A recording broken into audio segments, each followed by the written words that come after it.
someone, for some strange reason, decided to cut off the head. And they didn't break it off, they sliced it off. So it was, they thought about it. And they didn't leave the head, they took the head. Sounds to me like someone just with a problem. It's an unsettling sight, this statue of Our Lady decapitated, here at St. Mary Gate of Heaven in Ozone Park.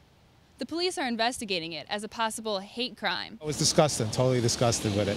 When I heard it, it made me sick, just to feel, you know, just sick. Somebody can do something like that.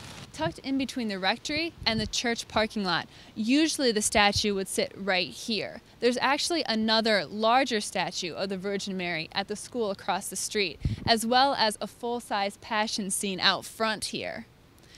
The pastor, Father Gerald Fitzsimmons, says that although Ozone Park is a very diverse neighborhood in terms of culture and religion, usually everyone gets along. Nothing's ever been touched.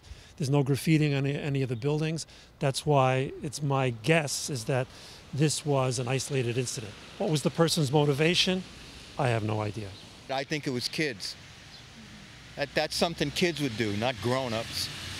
If I was going to do it, I'd go for the money. I'm not going to go for the statue. You know?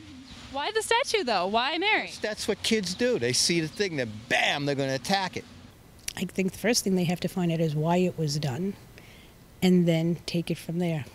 I mean, if pressing charges is the right thing to do, then they should do that. If that's not the reason and they have a mental illness or they have anger issues that they need to resolve, then they need to go for counseling. What would you do to that person if you met them, if you caught them? If we caught them, we call the police and try to find out what their motivation was. And my guess is that their motivation was probably mental more than criminal. I hope that they will find that person and prosecute them to the fullest extent of the law for the respect not only of the church, but for our Holy Father. Everyone I talked to on the street, regardless of their association to the parish, felt for them and wanted the crime to be reprimanded. Whether or not this was an isolated event, and whether or not Our Lady Gate of Heaven does have enemies, they certainly have friends. Reporting for Currents, I'm Katie Breidenbach.